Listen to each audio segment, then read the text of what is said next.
Hey, I was curious about something, Dr. Dave. Shoot away. Thank you. On tonight's episode of Pure Genius, you know what we see is a brain surgery that happens while the patient is awake. I was really curious about that. In our storyline, we don't really touch on that, but I find it something really interesting that you'd be able to communicate with the patient while actively inserting probes into their brain.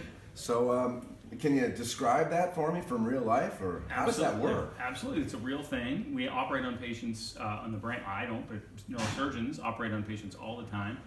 They freeze the skin, they cut the scalp off, they take a piece of bone away, and since there are no nerves in the brain is a giant nerve center, right, but it doesn't have any pain fibers. Isn't that interesting? You can mess around. You can do anything you want. You can do whatever. And if you muted the sound on this interview, it might have looked like Dave was designing a hat.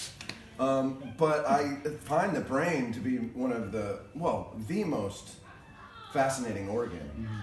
Mm-hmm. In my mind, heart's a pump, a stomach is a sac, intestines are a tube. All of that makes sense. Even like if you lift the hood of a car, it looks like how the body works: the storage tanks and glands and tubes, and we got all that. But the brain, it's mind-boggling. The brain is computery. It's computery. It's computery. Yeah. Dr. Dave and Dermot. See you next time.